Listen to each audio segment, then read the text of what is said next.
You know, I can talk about it a million times and I will never get sick of cartoons.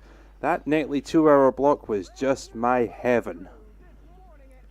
And despite all that, I've never actually dedicated time to any specific cartoon from that time. Time to change that with Dexter's Laboratory Ego Trip, released in December 1999, right on the edge of the millennium. Oh, happy times.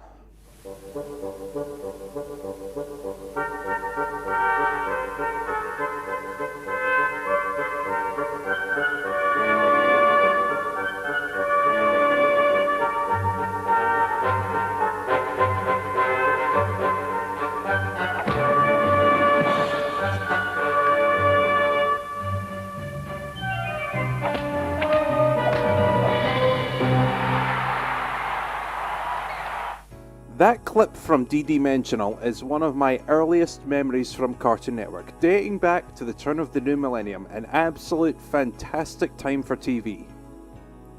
As you'd expect, Dexter's Laboratory goes back far for me. I can safely say it makes my top 5 for cartoons. At the same time, I can't say that I'm a massive diehard fan like I am of Ed, Edd n Eddy. I couldn't tell you stories about Dexter's friends or enemies or when something noteworthy happens in a certain episode. I'm not up on the series that much. Truth be told, despite my repeatedly stated fondness for cartoons, the only one I've ever gone back and rewatched more than once is Ed, Edd n Eddy. I like Dexter's Lab, I do, but it's probably not the kind of thing I'm willing to sit down and watch all the way through.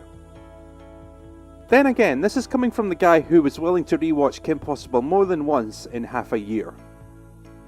So let's give Ego Trip a chance. 70 minutes? I don't remember the movie being that long. Okay, let's take a look.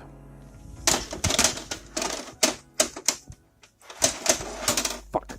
Wait a minute.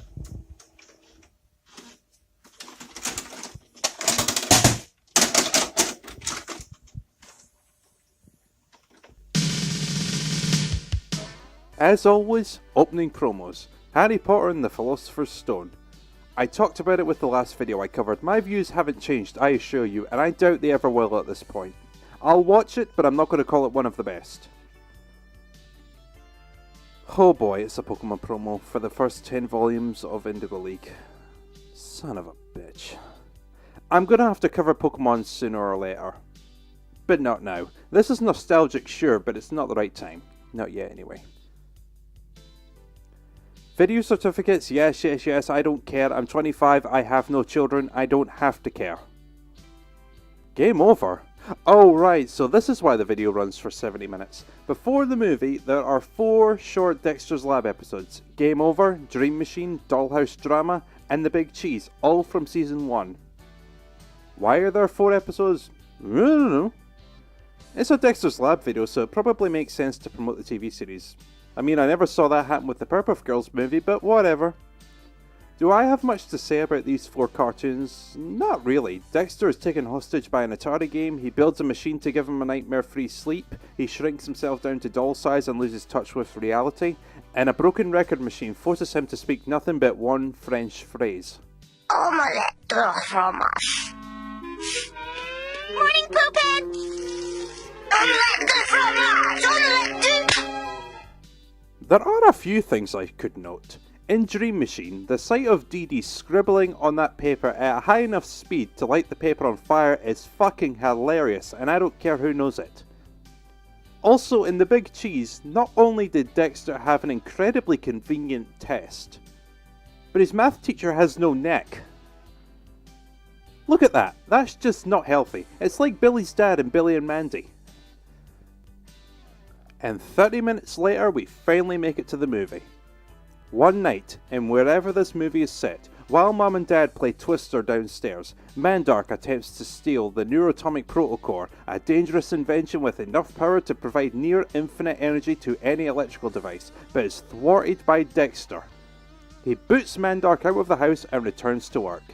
A few minutes later, Dee Dee enters the lab. She approaches Dexter and prepares to say, Stop your gibberish, human. I have no time for you today. Much too much has happened, so I bid you adieu. Goodbye, sister. You know the exit is this way. Goodbye. Well, that was rude. Dee Dee silently walks into Dexter's time machine and disappears.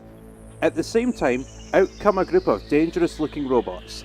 They're out to destroy the one who saved the future. Dexter takes them down and begins to marvel at the news. He, Dexter, is the boy who saves the future. Because the future has taken too long to happen, Dexter hops into the time machine and disappears into the future. Over the next half hour, Dexter runs into many familiar faces and a battle ensues for absolute worldwide power. I won't spoil what happens in the end, but I'd like to mention something known as a causal loop. In other words, a series of events that have a circular relationship of causation. In layman's terms, event A causes event B, which in turn causes event A through the effects of time travel. To better explain causal loops, let me reference the end of the 2012 movie Looper. Bruce Willis plays the older version of Joseph Gordon-Levitt's character, known as Joe. In the future, a crime lord known as the Rainmaker causes the death of Joe's wife, Event A. Old Joe travels back 30 years to kill the child that will eventually grow up to become the Rainmaker. We'll call him Sid. Sid's mother defiantly stands between old Joe and her child, determined to protect him. Young Joe realizes that the death of Sid's mother at the hands of his older self, Event B, will cause Sid to grow up and become the deadly Rainmaker and eventually cause the death of Joe's wife, creating Event A, driving old Joe to travel back in time, in other words, a causal loop.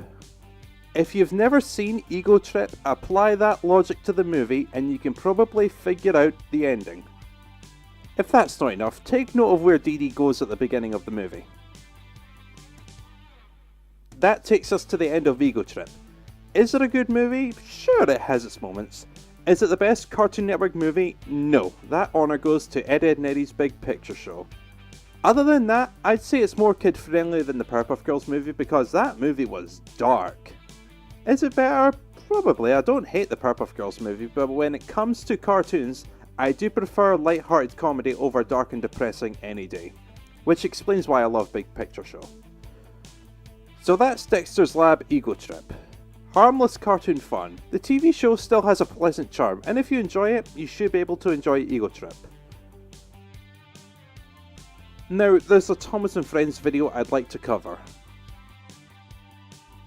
But I feel like I need to address something. Something I should have covered a long time ago.